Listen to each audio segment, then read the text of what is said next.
Thank you so much for tuning in to She's All Over the Place with Katie Chonacas. That's me. Welcome back. Thank you for joining me. Today, I have a friend with me from Cuba. He's a filmmaker. He actually has a film on Apple TV right now. So we're going to get into it and talk with Axel all about it. Axel Axe, how are you? Thank you for joining me. I'm doing great, Katie. Thank you for having me. I hope you're doing good in New York. Yeah, I'm loving it. It's so cozy. Thank you. I love the new view of your place. It's so chic. Yes, thank you so much. Yeah, we're here in Hollywood. So it's been, for me, it's a big, big deal because I grew up in Cuba and came to America. And since I was a kid, my dream was to come to California, work on films. And that's how you and I met when we did another podcast and we were talking about film and my work as a producer and all of that. So it's been really interesting. So I'm really excited to get into it, talk about movies with you and talk about all the things that we like. Yeah, let's just start from the start. Well, first, your dreams of coming to America, coming to specifically Hollywood. You're in Hollywood. You have the ultimate view of downtown. I mean, you made it. You did it. And you're with your surrounded loved ones to boot. So, I mean that's like heart and heart number one. So, let's talk about your journey in Cuba, anything you want to talk about, and then when did you have a distinct desire to come to America? And then when did you come to America? I grew up in Havana, and since I was a little kid, I always loved movies. I was a big fan of Terminator 2 and all the action movies in Hollywood. So since I was like 4 or 5, I can remember wanting to be in that world. And I also loved English and the sound and the music and all that. And I was lucky enough that I was invited to a film festival when I was 21 to go to Canada. And from Canada, I defected to Cuba and became a refugee and eventually became a citizen. So I've been in America for about 10 years. And it's an amazing country. And especially coming here to LA, which I've been here for about 3 years now. It's beautiful. The light is beautiful. The people are amazing. Everyone's super creative and inviting. I've been really fortunate that I love working in film and I have been able to work in different big productions and learn and make my way up to the point that I can work full time, working as a producer, as a director, and has been a super interesting journey. And I'm grateful every day that I get to do this. Yeah. Speaking of gratitude, it's one of the things I admire about you the most, your spirit, your tenacity, who you are, what you stand for. I'm Greek. And so I've traveled the world gratefully, and I've been able to connect with a lot of different kinds of people. And I find that people who aren't from America, who are more cultured, just have this appreciation. So like with who you are and your gratitude and your appreciation of like the light and the skylines and just the simplistic things that are actually really important to remember, you get to indulge and know these things. So I think that's why like you have such great relationships that you do and your outlook on life, because of having that gratitude. I feel like a lot of people can learn from you and definitely follow your journey because, your values and your character, that makeup of who you are, like says a lot. And I think, more people like you, we would just have a happier planet and better things happening in the world with more people like you specifically. Thank you.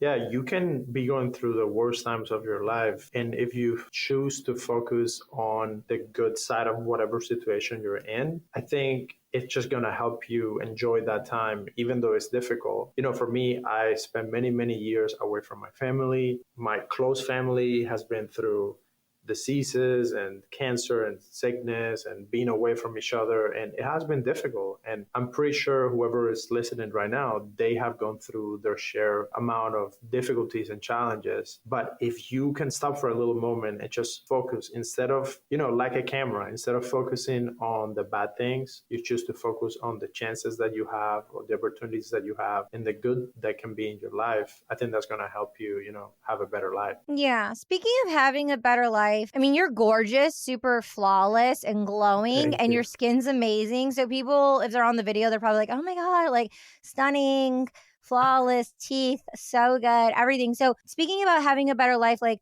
what do you do, since you're from Cuba, like some of the foods that you eat? Because I'm sure, what you put into your body, you're probably very conscious and aware of that. So it kind of makes up the whole lifestyle to make quality choices and your mindset for mind growth. So maybe let's talk about like the nutritional aspect of like your culture and what connects you and your certain principles that you have to be able to at your core. Yeah, to be honest, Cuban food is really bad for you. So I don't eat Cuban food anymore. There's a lot of carbs, a lot of rice and beans, a lot of pork meat, and a lot of fried things. So right now, the things that I eat they have nothing to do with like my Cuban roots and all that. So I try to keep things really simple. I'm really busy all the time. I have a lot of commitments and meetings and shoots and things like that. What I try to eat is the least amount of processed foods or frozen things as possible. So I keep it simple with a good amount of protein, healthy carbs, and some veggies here and there, not a lot. To be honest, I try not to think too much about it. I think when you try to make your diet a very strict thing, at least in my experience, this is what works for me. So I know I need to eat my protein, so I try to do eggs, chicken, and some red meat. That's like your core. And then for the additional things, I have whole wheat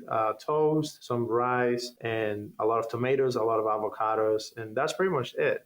I eat pretty boring. And then whenever I go out with friends or I go out to dinner, then I don't worry too much about what I'm going to eat in those moments. Because if you spend 5-6 days out of the week eating all your basic things, and then you have a couple of days that you go out and you have pizza, like I had pizza today for lunch. We had a shoot and I went with the. Oh my God, so right. New York pizza, so I know, is definitely better than the pizza you had. So, I don't worry too much about the pizza that I'm eating today because I know, like, Yeah. yesterday I had healthy food and tomorrow I'm going to have healthy food. So I try to do it in a way that I get to enjoy. Try to hit the gym as often as you can. That's pretty much it. I try to keep it simple and, enjoy your life. Don't make it something that you have to suffer for it. Yeah, sounds like you're just mindful, consciously aware of some kind of rotation, it seems. And then also, like, use the word diet, which I don't care for diet. It's more of a lifestyle. I feel like diets don't work. Okay, enough with the health stuff. Let's dive in. So you came to LA 3 years ago. What did you do? Like, where did you start? What happened? So I came to LA and I had already been working in film and a couple TV series in Atlanta. So right after film school, I went to Atlanta for a couple of years, and that's where I got my start. And I learned how to be a location scout and a location manager. So for people who don't know, in film, every single beautiful place that you see in the films, a locations department is in charge of finding those places, securing the contracts with the owners of the city, getting all the permits, and figuring out all the logistics around going to film at a specific restaurant, building, house, anything of the like. So that's how I actually worked inside of big productions. So I was a director. Since I was in Cuba, I was directing music videos and short films and documentaries. Then I came to America. I went to film school, and again, I was a director. I had my degree in cinema and art. But when you actually get to Hollywood, you are not going to get your first break just by, okay, here is $50 million. Go and make whatever art piece movie you want to make. So I have a question really quick. Where did you go to film school? I went to film school in Cleveland, Tennessee, in a small private school called Lee University. And how many years was the program? It was 4 years, so it was a full bachelor in arts program. So I had to take all the classes that you would take for a regular bachelor degree. And then on top of that, all of my film and cinema emphasis classes. And so through the process of film school, when you were done, were you like, yep, this is exactly what I want to do? Or through that discovery, did you find like, oh, this is what I want to do, like for you? Even before that, to be honest, even before I came to America, and actually film saved my life. Film is what got me out of the communist country and gave me a shot to come to America. So when I was about 14, 15, I started playing around with cameras and I shot my first music video. It was terrible, Katie. We had like dancing in the rain, and like the song was very dramatic, and it was like a love story, and like it was really bad. But as a teenager, congratulations. But As a teenager, that's how I started. And with my friends, we would find ideas and we'll go out and shoot things. And I was studying computer science at the time. So I had a lot of time on the computer lab and I started liking more of the aesthetics and the design and Photoshop. And then I started playing with Premiere. So that's how I got my start. I started making things in Cuba. I was self-taught. I learned how to edit, how to shoot with the cameras. I did a lot of on my own of learning. And that's how I made a film that got into a festival in France. So I got invited to go to France to show my film there and then also made another short while I was in France. It was like a week for the festival. I went back to Cuba and got invited to another festival in Canada, and that's how I was able to leave Cuba and then defect to the US. So by the time I was 20, I was already said, I want to make movies. This is what I want. And when you have a camera and you have an idea and you're able to put those things together and you have people, this magical thing happens that is, to me, is addictive. And it's like the most alive that I can feel is when I'm filming something. And I love the whole process. It's really difficult. It takes a lot of time, but I love it. Because you're a director and a cinematographer. So you get that feeling when you're actually holding the camera or like pressing record, or when you're dictating as a director, like all of it, or like one or the other. Like when do you get that rise? Directing is definitely the most. I love the camera and working with the camera is fun. Directing is definitely the most fun. I love the camera and it's very fun for me, but being able to think of the story, think of the visual language that you're going to use, working with the actors, knowing what the edit is going to be, directing is by far way more satisfactory than just playing with the camera. Okay. And you get to do it every single day. So, and I know as like, being an independent filmmaker, content creator, it's not every day. And you have that vision and that excitability that keeps you going and growing to the next one. And there's so many moving parts and finances and with the people and organizing and having everyone come together and the location that you mentioned. So like in between all that, how do you find stability? Because, when you're 20 and you're like in a teenage year, it's like, yeah, it's cool. But then, when you get like another decade or another decade on top of that, there's that in between where if it's not the family support, or if you don't have the family support, the support from the school that gives you that core thing, you need some kind of core. So where did your journey go from there? So in my case, since I was going to the university, I started my own production company and I was doing a lot of corporate and commercial work. So doing that allows you to charge a high price for your work. So you are able to make money so you can last longer trying to become a filmmaker or be a filmmaker. Once I got out of film school, I still kept my production company, and then I used my time that now I don't have to go to school. I used that time to try to get inserted into big TV and film productions, even as an assistant, but I still kept my production company so I could still make money by making video and content for companies. So for a newbie coming and they're like, okay, well, how do I start a production company? Like, how does one start a production company to have that? For you to start a production company, the main thing that you need to get started is projects. You don't need to start a production company if you don't have a project that you need to make. What I would do is, if you want to create a production company to make money right away and you're going to go the video production route, then try to find businesses, business owners, personalities, events, people who need some kind of material made for them. And the moment you have someone that is willing to pay you money, you already have a production company. Then you go follow the legal requirements to file in your state, get your actual documents, and do everything legal. That's what I would focus on. Now, on the film side, it's a bit more difficult because no one will give you money from the beginning if you haven't done something to show that you know what you're doing. So you almost have to create the production company and then go after the projects. But you have done this yourself because you have produced things on your own. The moment you have a project, an idea, and you start making it, then you can say that you have a production company and again, follow the legal process to file that company with your state and have all the legal thing taken care of. But those are the main things that you need. To make a production company, you need projects.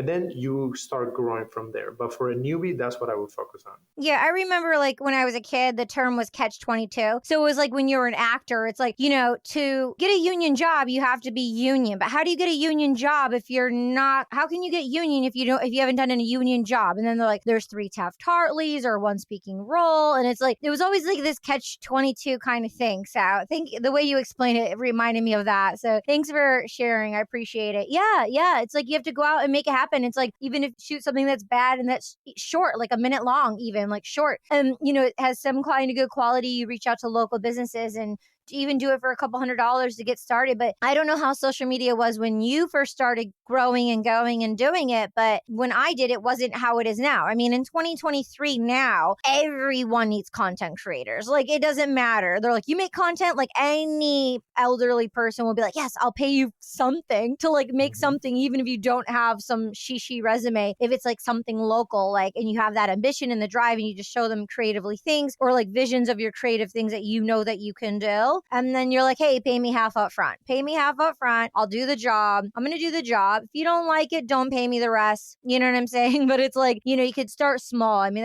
everything's negotiated, right? It's negotiable. Like everything's negotiable. Not 2 things are going to be the same. And so as independent creators, we need to know like the art of communication. So I know you went to school, for filmmaking, but if maybe someone didn't go to school, do you have like a book or 2 you'd recommend for communication or filmmaking, or an audiobook, or someone that you like on YouTube where they could study some technical basic things that like really supported you or people that you admire? Yes, for that specifically, to how to use communication to tell a story into a content creation setting, there's a YouTube channel called The Future, and the guy that runs that channel is a graphic designer, but he's always creating content about how do you tell the story from the brand perspective and how can you talk to clients. So when you're trying to build that for yourself, let's say, and like you said, everyone needs content. And I would argue that even the business owners need content, not just for the business, but for themselves. And we as artists, and you're really good at this, every time you go to an event or something, you always like hit me up, hey, Axel, can you bring the camera so we can get some clips and things like that? I think you do really a good job. And I always respect that you put the extra work to capture that, because even as an artist, photographer, singer, whatever it is that you do, I would start creating things for yourself. So I would recommend that channel. And then podcasts like this one. I also have my podcast where I interview photographers and other filmmakers. That's where I go to. I try to go to the person that is doing what I want to do in the future and just listen to what they have to say and apply things in a simple manner at first. Start simple and start adding on slowly, because even with me, like I've been doing this for over a decade. So like right now you were saying, oh, the camera looks good and the frame and everything. It's like, yeah, we have professional equipment. We know what we're doing. But if you're getting started, just don't compare yourself to the top. Understand that to get there, you just need to start and practice, and you just need to improve a little bit every year. And then in a few years, you'll be amazing. Every year, every day. Let's start. Let's step by step every day. Okay, so a couple of things. One, let's pivot to the podcast. So High Level Podcast, highly recommend it. I'll put it in the show notes. I'll put the link. You gratefully had me on your show last year, so I'll put the link below. People can tune in. When did you start your podcast and why? So my very first interviews were in 2017. A long time ago, and I was watching a lot of Impact Theory and Tom Bilyeu, and that inspired me to, okay, I want to do the same. I want to bring the best people that I know, have a sit-down conversation and ask them all the things that I want to know. And funny enough, I kept working and getting better, and now I'm a creative producer working with Tom, and I produce things for his podcast. So that's how I started. That's what inspired me, and I've just kept doing it throughout the years. During the shutdown, I stopped because I love doing it in person, and then I started again last year, and now we have a bit over 40 episodes, and my goal is just to keep doing it forever, for the next decade or longer, because there's something super fun about sitting down, having a conversation with someone, talking about ideas, talking about what's happening in life. With me, I like to talk a lot. You like to talk a lot. So you just find people who like to talk, and then you sit down and you have that outlet, and I just enjoy it so much. I've had so many fun people in the podcast. I had you. We talked about film and your career in acting and the Web3 world and everything that is happening over there. And I had other filmmakers, I had actors, I had photographers. So it's super fun when I get to do that. Yeah. Shout out to Peter Hurley. Love Peter. And I met him because of you. You had him on your podcast. I'm like a walking, talking billboard for Peter Hurley, nonstop reels because of you, FYI. And like a ripple effect. That's how it is. Like, da, da, da, da, da. That's what you introduce good people to good people. And then they're like, da, da, da, da. And it's an energy. And you put that out into the world. You know, that's who you are. And it's just like, whoo, that ripple's like, and it just goes. But also recently you had Lisa on your podcast too. And Lisa has Women of Impact and she's Greek. She's a fellow Greek. She's like so bad, ASS. Amazing. I should be able to swear on my own show. I'm such a prude sometimes, but like, okay, like circle back around. So these are like powerhouses on your show. So let's circle back around for people who don't know Tom and Lisa. They're married. You can tell their story better than I can because you're with them every single day of your life. From my interpretation, because my sister turned me on to Tom years ago, like she's watched every single one of his episodes at least 2 or 3 times in a row. And some of these episodes are like 2 to 4 hours long. Like she is like listening in the background, sleeping to Tom, Dr. Huberman, Dr. Joe Dispenza, like the list goes on. Rich Roll. Tom and Lisa are married. They started Quest Nutrition. It became like this multi-billion-dollar company. Then they started Impact Theory. They have 5 podcasts now that are in the millions. They're very, very successful. And Lisa has Women of Impact, which is awesome for women empowerment and things of that nature. So circling back around, let's hone it in to you. You are their creative producer. Like, I mean, it's like, it's not some big production company like Disney or Paramount. Like it's all independent and it's all like I love that. You love that vibe. People who are doing all this high quality content, making an impact, educating others, being a part of the ripple effect. I mean, and then they all pivoted into Web3 as well. And, you know, you mentioned Web3, like you're in Web3 as well, events, things of that nature. So let's just kind of like just go on that journey. Anything that comes up for you with Tom and Lisa and just like you said, like, you know, being around certain people, but like you're having meals with these people, like you're in their home, you're knowing what they're reading, you're with all the guests that they have on their show, which are all like the 4 thought leaders of the world. But like you surround yourself by choice. It's the quality of choices that you, Axel, make. The quality of choices, which stems from earlier your gratitude, right? Like your gratitude, your outlook. Like people want to be around that, right? So you're around these like certain kinds of people. Take it away and dive in with some of the things I just mentioned, like what that means for you and how are those experiences for you? Yeah, for me, it has been quite surreal, that trip. You know, I started watching the interviews and watching all the content when I was in film school. And I said to myself, if these guys are starting a studio, I want to be part of that because they open my eyes to what could be possible when you decide that you want to go after something bigger than yourself. So a lot of the times you will have these ideas and people will talk about things on podcasts, and you can either choose to be a passive listener or an active doer. So for me, you know, I came from another country and I just see opportunity everywhere I go. So when I saw what the interviews and all the people that they were interviewing and everything that they were doing, I was like, I want to be part of that. So when I came to LA, I found a way to go to a live event that they had. They have an online university, and I was thinking, you know, if people are going to join that online university, then I get to make friends that are also thinking and listening about with the same topics and the same intention. So that is how everything led to me actually being able to work on the team. So I did work for Lisa as a freelancer for about a year while I was working at a movie at Sony as a location manager. And then the opportunity came where I could come on board on the team. So it's been a bit over 2 years that I've been working directly in the Impact Theory team. And it's very rewarding, but also very challenging because we're not playing games. Like it's a real company. They are not just blowing away their money that they made with Quest. And that's what people might think, oh, they just can do the interviews and do whatever because they just have capital to burn. That's not at all how it works. We operate as a real startup where they have like the studio, it's out of like their home.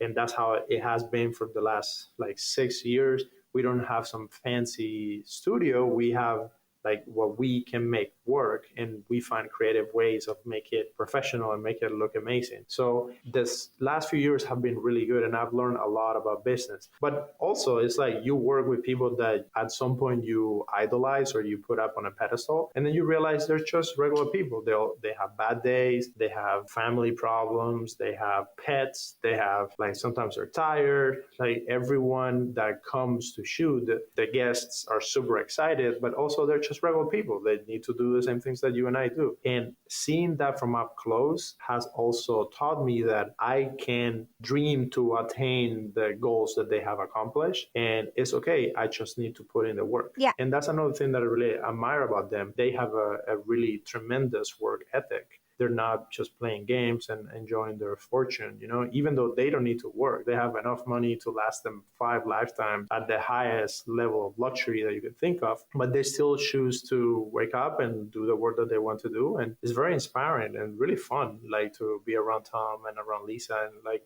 get to make things together. Yeah, I love everything you said. Thank you so much for sharing. And one of the things you mentioned is not having some big storefront, not having it be so like glammed out and like waste all this like money when you just like, what can we build and what can be bare basic to have something that's functional instead of like wasting that money so we can reinvest in ourselves. And I think that's how you say grounded and raw. And it really dismantles the SOS, the shiny object syndrome of like having to have all those things and the illusion, which gives people the excuse like, oh, or the comparison. I don't have this. I don't have that. I don't have this pretty chandelier. I have this small lamp instead of this chandelier. So I can't do X, Y, and Z, which stops people from creating. So if you just do bare minimum, like when you go to an acting class and you're on stage, you literally have like a table, a chair, and like the stage. And it's like you use your imagination for the rest, but you have the stage and it's about like the energy and what you can bring to it. And it really keeps one grounded and keep to the basics. It's a great reminder for the person tuning in. And I know for me, because when I was hearing you, like with who I am and what I do,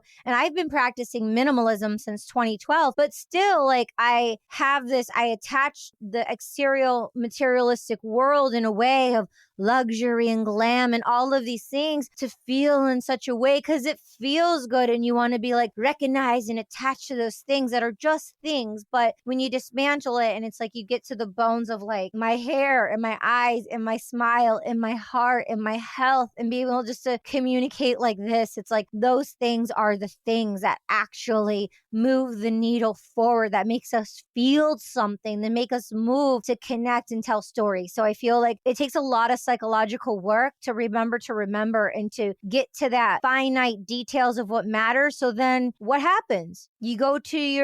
You have the way you are, you go to the school, you make your choices. And because then you do that, you're connected to these fine people in the world, not only them, but that bring all the finest people in the world. In addition, in your hands and every day. And I was on your Instagram stories today, you're around all this equipment, like the camera and the lighting. And so with your hands, you're filmmaking every day and you're being paid for it. And you do what you love every single day. And people are like, how can I do what I love every single day? So people want to like rewind and listen to this episode and just follow your lead. Like listen to your podcast, you do videos, like listen to your words, the quality of the questions that you ask, like walk the walk, talk the talk, take your energy and your time and actually go through the journey and the process and get real and dismantle like what's not serving us. And, and you can be a guiding light for these people no matter where they are in the world, and thank you. Thank you for sharing your voice and those stories. It's just so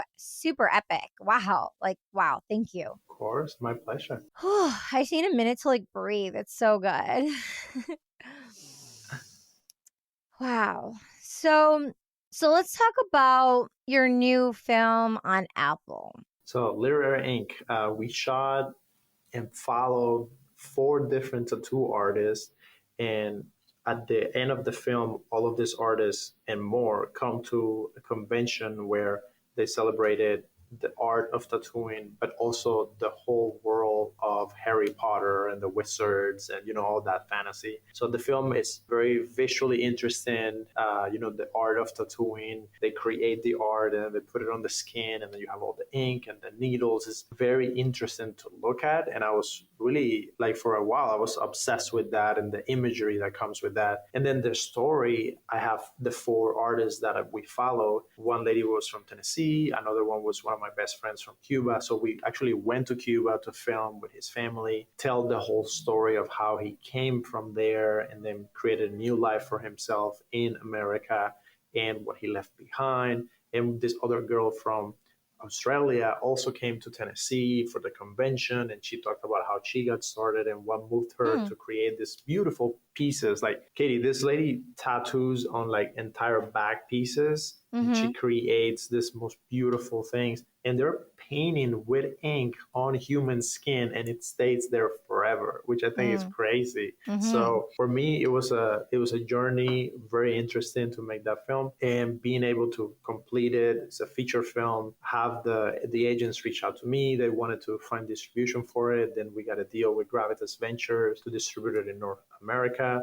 And now the film is in the UK, in Poland, in South Korea, and some airlines, and in the US. Like, you can find it on any major, like Apple TV, Amazon Prime, YouTube Premium, and all of those things. So it's super interesting to me. And, I was really proud about it. I was also very scared that it was going to fail, that I wasn't going to shoot all of this and it wasn't going to amount to anything. So I definitely learned a lot, and it inspired me to, every time project is hard or anything gets in the way of what I want to do, I just have to use that as a reminder. You already made a movie. It was really hard, but you know what you're doing. Like, keep going. Yeah. So that's basically the story of Literary Ink. Yeah, congratulations. A couple of questions just from like a filmmaker, producer standpoint. So the question, how many days did it take you to shoot it? How many shoot days did you actually have? And then what was the whole, did you shoot it right away? Or was it shoot, then you had to go to Cuba and Tennessee, so you were traveling all over. So what was the accumulative time of shooting it? And then actually, how many shoot dates did you have?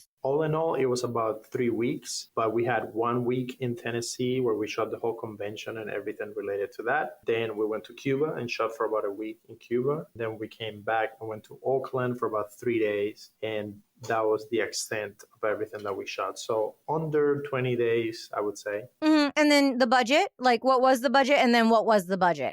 You know what I mean? Like what was the desired budget? And then what was the budget? And then what was actually the budget?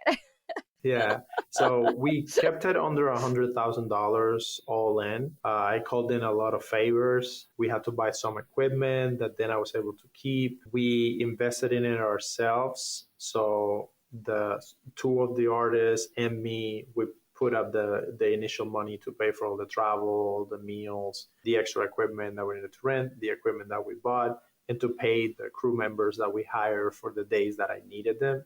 We had to pay for the flights to go to Cuba. There, I had to get a small crew and shoot over there. Then post-production took a... And how was it? With the choices that you made and the crews that you found, did you make good choices? Was it like, did you have to reshoot anything? Like how, like as a filmmaker, like what are some questions if they're going to go to another country? Like obviously you speak the language, it's your land. But if someone were to go to another country or to another state and they need to whip up a film crew, like where do they go, and what are a couple questions you want to vet out? Do they sign anything? Do you pay them after? Like how does that work? Like, you know what I mean? Like if it's like... Yes. For me, going to Cuba and shooting there was really easy for me because I'm from there. Yeah. And I took less equipment than what I had for the main shooting days that we did in the US. And my brother was in Cuba at the time. He's also a filmmaker. So I had him to help me with the other people that I needed. So when you go to a country like Cuba or similar, you have to bring everything is cash. So you have to bring money in cash to be able to pay people. You pay them on the day. So like you need to make sure that they show up for the thing that you're doing. And after you finish shooting, you pay them. If you have a few days in a row, like you can pay them at the end of each day, you can make the payment. That works perfectly. Or because you also want them to be safe and know that you're going to pay them, because a lot of people will come from another country. It seems like they have a lot of money, but then they screw over the locals. So you don't want to do Yeah. that either, you know? Oh, yeah. So the other thing that I made mistakes in terms of sound. Mm. I didn't have the proper equipment for sound. Yeah. I went cheap on the sound because I'm more of a visual person. So I screwed myself over with that big time, because then some files were ruined. Some interviews, the sound was poor. So then I had to major headaches in post to make those things work. So if I were going to do it again, that's something that I'm definitely going to do different. I'm not going to do it myself. I'm going to hire someone to do the sound who has the proper equipment, who knows what they're doing. That's, I think, one of the main things that I would take away from doing a movie independently like that is lean into the things that you can do yourself, but also you need to be aware what are the things that you don't know how to do. Find someone who knows what they're doing, because you are going to pay for it. It's going to be worse to go Yeah. cheap and then have a bad product. Yeah. I would definitely recommend hire for the roles that you have no idea how to do. And two other things, I would love to have your take on it. Two other things, protection and safety. So like make sure craft service, like everyone's fed, hydrated. Like you always have to have snacks to make sure they're feeling taken care of, because there's a lot of waiting around, and just simple chocolate and food and bananas and proteins like that keep people happy. Mm-hmm. And then the other thing is protection, like a safety guard or something, like a bodyguard, because like if you're having all this equipment and like you're paying these people, like you could get jumped or something like that, you know, like even in America or like wherever. So what do you think about like protection and safety for like, how do you nurture and take care of the people on your set, the crew and the talent, and utilizing their time that, you know, that they're there and then out, like scheduling wise, and make sure you're minimalizing, so there's a lot of moving parts and stress on set, and then also the safety of the crew and the equipment too. Yeah, 100% agree with you on that. Food is the one thing that I never want to be cheap on. And my trick is the following: make sure the first time that you're going to have people eat, spend a lot of money. So they feel from the beginning, they have no doubt that they feel appreciated. Because when you have people working for you, there is a big difference between a guy that is doing the camera like this and a guy that is really in tune, being careful, paying attention to the detail. And you want that across every single role that you have on the set. So from the beginning, if they see the first meal, you wow people with the meal that you're providing. That makes everyone feel that you know what you're doing. It's funny, Katie, but it works. If you give people like shitty pizza and soda and that's it, like, 2 hours into the shoot, everyone is going to feel like, yeah. But if you find a beautiful meal and you find whatever people like to eat, if you have that at the beginning, everyone is like, oh, wow, like this is serious. This is professional. Like this, like we need to do something good, because it's a mental, psychological thing. Yeah. When you do something nice for someone, you set the precedence in the beginning. It's like how you set it up, from the get-go. So then you're like, here, right? Yeah. And then what about you had your brother and his friends who are probably your friends, but like, what about safety and protection of like, having this expensive equipment that I know that you have? Maybe not this project, but a different one. Like, what are some safeguards you do to make sure like your stuff's locked, you're not getting jumped, people are knowing where you're parking, and you have your gear, your equipment? Any tips for a young filmmaker? Yes, that part for sure. Traveling overseas and doing that, I was not prepared. So when I came into customs, we got detained. They wanted to take away our hard drives and some of the equipment. So I had to play hard to get. With that, I would say I need to do a better job at the protection side of things. And moving around the country and all of that, for me, was easy and simple because I'm a local. What I would say, if you're going into another country and you're from America, hire a local producer to be your guy. And then you need to do a really good job at selecting that one person. But if you choose them correctly, then they are going to bring people around that will help you with the entire project, and you will be safe and everything will be okay. Most of these countries have the bad reputation of being unsafe, but the reality is all of those countries in Latin America, people just want to make a living and make money. So as long as you go in with that attitude, knowing that people are not out there looking to hurt you or anything like that, I think you're going going to enjoy your time and not be stressed out about things that are out of your control. And then if you hire someone local that can help you with everything and hire maybe a person to help with security, then you're going to be like, your mind is not going to be occupied by safety because you took care of that, and then you can focus on your art and your creativity. But definitely like go and shoot out in other countries because the light is going to be different, the language, the smells, everything is going to be more, creativity is going to come out of that. And if you need to shoot something in Cuba, I'm your guy. Call me up and we'll help you out. There you go. There you go. You can curate it and make it happen just from Hollywood. Love that. Very cool. Yeah. And one thing that came up for me of like some youngsters thinking, well, how do I pick the right person? Well, ask to see the reel. I just ask to see what they've produced before. Hire someone who has something to show you, and then get references. And so you can call and ask like how they were on the production, you know? So that's like, I mean, you can just do your own research in that kind of way, you know, get someone. Yeah. And I would try to hire people that your friends recommend to you. Everything that I do is with people that someone else is recommending. So I don't go, very rarely I would go just to Google someone somewhere. It's like if I need someone to shoot something in New York, I'm going to ask Peter, or I'm going to ask my other friends there. Yeah. And if you're going to shoot something in another country, just you have to think, who do I know that might know someone? And then you go with them, because like those crazy like Craigslist ads about going and shoot something, I think that's very tricky and it could lead to problems. Yeah, it's just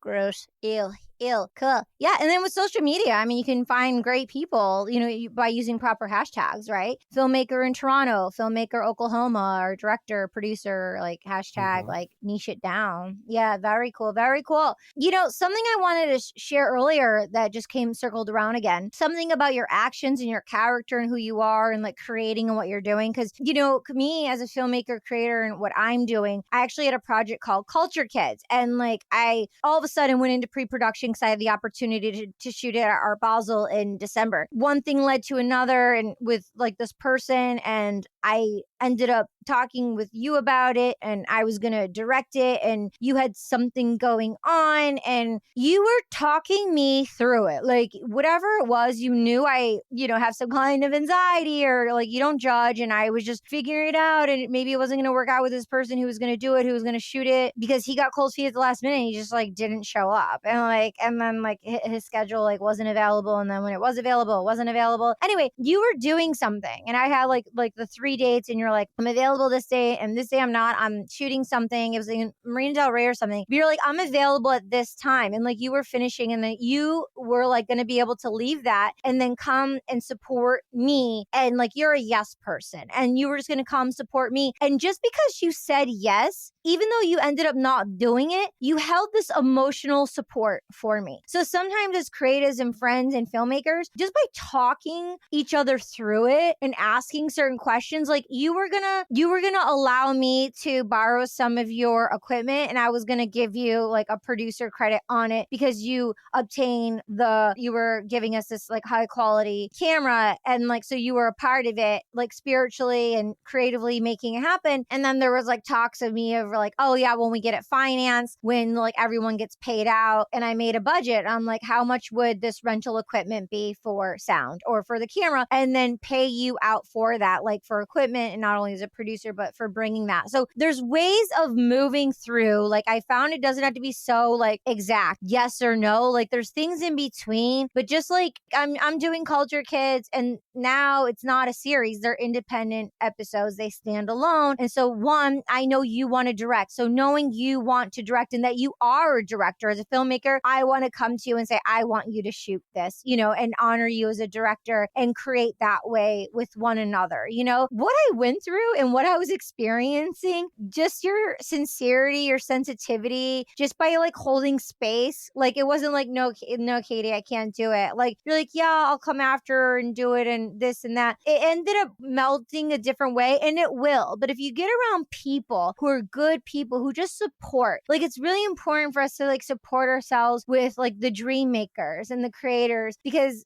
even though it might be in our mind to be this way, it will mostly be something else a lot of the times. I just wanted to say thank you. Like that really, really meant a lot to me. Thank you. And You're welcome. I hold you dear to my heart. For you on the other side, you were talking about psychology earlier. What's your process of like emotional support and befriending other people when it comes to creating content? Because you do it so elegantly, I would say, like it's so graceful of Thank who you. you are and how you lead. What are some attributes that you could share with others so they can be more like you? Thank you. I think it comes from a genuine desire to just make friends. And you're really good at it too. You're even better than me. You're genuinely interested in making connections with so many people. So when you are only thinking about what you can get out of a person, you're going to get less. So, like, just think about it. Even if you're going to be cynical for a little bit and try to get the most out of people, the best way to get the most out of people is to actually care about them and find ways to provide some kind of value for them. And then they're going to want to do the same for you. So, hands down, if you're trying to take advantage of people and cut corners here and there, eventually you're just gonna lose. Like, you are going to lose. If someone like me comes along and I'm genuinely interested and I do what I can and it's at my hand to help someone, then I'm putting a seed and later on that person is going to come back and help. Now, this sounds very cheesy and people think, oh, like, this is super cheesy, it doesn't work. I'm telling you, you're going to make more money, get more credits, be more famous if you actually help people out. Because I've had so many projects that out of the blue, people text me. I haven't talked to them in 2 years and they have a project for me. They have something that they need my help on. They want me to consult on something and then I end up becoming an executive producer because when we take the call, I actually read the script and I actually have ideas of how they can make that project better. So if you want to get further along in your career or whatever it is that you're doing, just take a time to actually care about the person, provide some value, and that will always come back to you. Love that. I love all of that. I would like to take it a bit further if that's cool. Mm-hmm. Now, there's no comparison, and it's very sweet you said what you said, and I appreciate you. Thank you so much. And I yearn to be that way, and I lead the way this way. But what if you do it so much? What are some good tips to check in? Because what if it's not reciprocated? There are a lot of bad people out there where you feel like, hopeful, but it's not. And you're so blind to it because you see the good in people or they'll come around. But when do you cut the corners or stop pouring out? Like, how do you check in to make sure it's reciprocated? And that, let's just start there. How do we find out? How do we know if it's reciprocated, if it's not reciprocated? And how do we pivot out if it's not reciprocated? How do we make sure it's reciprocated? It's a lot. That's a really good question. Yeah, it's a really good question, Katie. What I would say is trust your initial gut instinct. You have it, I have it, everyone has that initial, like, if something feels funny about the person, run. Don't entertain it. A lot of the times you are going to be so positive and you want to see the best. So you are going to diminish your own alarm. Like, your alarm is going to go off and because you want things to be good, you're going to be like, no, it's okay. Like, it's okay. If that initial response and reaction that you have towards the person is a little bit like tingly, don't invest too much on it. And then the other thing that I would say is do things that you do for these people align with your own goals and priorities. So, for example, I remember one time, even with that same project, you asked me, oh, I want you to shoot it. And I remember saying specifically, Katie, like, I love you, I want to help you, but I'm directing. So from now on, I'm not going to go and shoot, I'm going to direct. So that way you can create a boundary where you are willing to help the person. But now if I go and do it, I'm also helping myself. And I was like, whoa, because I was like proud. I was like, whoa, like I didn't know. And I'm like, yo, word. But now that I knew, I'm like running. I'm like, oh, cool. Have him direct, offer him a directing role, so I can see you do your best work and lift you up, which is what I want to do. But unless you communicate it, I wouldn't know. Exactly. So sometimes when we communicate to other people, when we're playing ourselves small and we don't speak up, we're actually not giving our friends an opportunity to lift us up higher. And we get upset that our friends aren't offering things. But we need to educate and treat and teach people how to treat us. So I loved that you did it. 100%. Yeah. People don't know. Yeah. They have no idea. Like you are really good. Whenever I'm at an event with you and you talk to people, you always tell them, you have 200 projects, right? But you always tell them, I'm an actress and speaker and I have a podcast. She's all over the place, top 1% out of this many podcasts. So like in a sentence, you're giving them clear communication of who you are, what you're all about, and what you're proud of and what you want to keep building. So people need to stop being afraid of speaking up and saying what they actually want.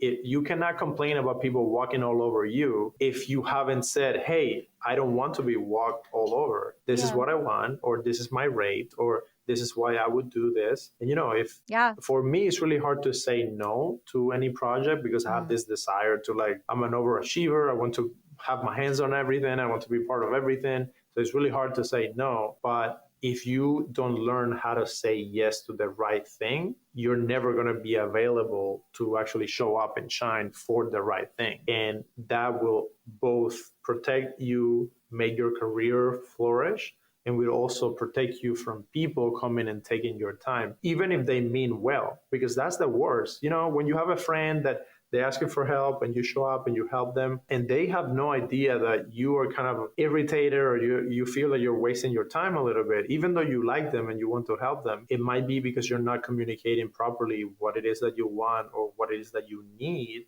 just to make that time worth the investment. I think for me, and this is something I've learned, listening to so many podcasts and working with Tom, I take responsibility. If I'm unhappy in a job or a gig, it's my fault. And it's very easy to go and complain about, the producer is taking advantage of me or the production company is not paying me in time or whatever. At the end of the day, it's my fault. I said yes to the gig and I've had to walk away from big projects. A lot of money was being offered for me to work on this one specific project, but it was bringing so much anxiety and I was not being respected and my expertise were not being taken into consideration. And I had to say no. And it was for a huge brand, huge event, like the biggest that I could say. And I'm not going to speak about it in detail, but I had to say no. And you know what, Katie? It felt so good afterwards. I felt free because now I don't have to pretend for a month that I like these people and that this job is so amazing. Because at the end of the day, man, your time and your life and your happiness is way more important than any big job that you're going to do, any big acting gig or directing gig. If you're going to hate it, you don't get that time back. You don't get the stress and all of that. Man, it's not worth it. Yeah. I mean, going to a scientific level, Dr. Joe Dispenza, who says we have 60 to 70,000 thoughts per day, 90% of our thoughts are the same thoughts. If you're going to a job for 30 days and you're going against your own, everything you were just saying, you're firing and wiring new synapses. And then it's going to go to your emotional sensory, to your amygdala. You're going to be frowning upside down. And then the job's over. You're going to pay, but you're feeling miserable inside because you were talking all this smack and regretting it for 30 days. 24/7 times 30 is a lot. So that's going to live with. So like you said, the amount of money and the time you can't get back. So I really love that. I want to narrow it in as we were wrapping it up here, because you mentioned, checking in with the alignment of the value and the people and if it's reciprocated. Ever since I was a kid, I always called it a rake. Like a garden. And I would have this beautiful garden and I'm sowing all these seeds and every 3 months I do a rake to rake away the duds. And then, I see what stayed. And I just keep nurturing and watering and planting and watering them and having them grow and building a little garden. And then I do a rake. But it looks like I personally would like to take what you said and take my rake in a new way. And now on a psychological level, write down some of these people I'm associated with on multidimensional levels and tune in to see, I don't care how long they've been in my life, but tune in now to see if it's being reciprocated. Because what happens is what you said, if you don't run in that initial thing, if you don't run, then you're dimming your light. You're not listening to yourself. So then that's how we get lost and twisted in that thing, because we're not listening to our authentic selves. We're not listening to our own voices. We're doing something we didn't want to do from the beginning, but we didn't tune in and listen to that. So now we're in it and we don't know how we got here. So for me, like I need to like sit down and like really kind of go through that list. So it takes work, but like just write it down and go with that initial intuitive hit, like you said, Yeah. to kind of like tune in. I would be refurbish our relationships, like tune in to like see like which ones need to be plucked away, right? And how can we Yeah. gracefully dismantle and let those go? I think that's very smart, and that's very that shows how self-aware you can be. To that list, I would add, even before I do that list, I would start with what are the like 3 or 4 things that you want to accomplish in your life this year, and then whenever any of those people come to you with a request or spending time together or going to an event, does that person and that activity lines up with the goal and the things that you want to do? Because if you don't know where you're going, you're going to be pulled 10 different directions. And I think we as creatives struggle with this a lot. At least for me personally, I want to do everything. I want to do every project. I want to go everywhere. There's so many events, there's so many things. But I think this is something that I have learned in the last couple of years, working in more of a corporate structure and seeing how direction is directly related to your results. If you can do that to your life too, and keep it simple, man. Keep it simple. Like life is already pretty complicated. Keep your goals simple, 2 to 3 goals, and then keep your relationships pretty simple too. And I think that would allow you to enjoy your time with those people even better. Yeah. Beautiful. Beautiful. Thank you so much for joining me. I'm so You're grateful. welcome. And you are invited on She's All Over the Place anytime, anytime, anytime. Thank you, Katie. Thank you. Yeah. Hopefully you get to come back. I'm gonna try to go to that studio open house. And Yeah. yeah, always enjoyed seeing you, and you're super happy and you're always trying to find the best in everyone and trying to connect everyone with everyone. So I really appreciate your time and you keeping me in mind for everything. Yeah. Yeah. And thank you for seeing that in me. It's just, it's my natural thing. Like everyone has their thing and it's just, it makes Hmm. me feel good. I like it. That's it. Because like people, like connecting people, it's what life to me, that's what it's about. Hmm. Because you get it. With that being said, oh my gosh, Gold Tree Studios. If you heard it here first, goldtreestudios.com, on Instagram, Gold Tree Studios. It's GOLD Tree, TREE Studios. They have a new post production facility in Los Angeles with all the most advanced tech you can think of for your film project, for music, TV, you name it. They have 8 editing bays there. So check out Gold Tree Studios. Say She's All Over the Place sent you, and they'll give you a discount. In addition, if you want your TV show or your film finance, they have a finance department, so you can submit your project and connect with Gold Tree Studios. Gold Tree Studios, the link will be in the show notes below. You have just experienced Axel Axe on She's All Over the Place. We'll see you next week. Thank you so much for joining us. We'll see you next time. Kitty at Key, over and out.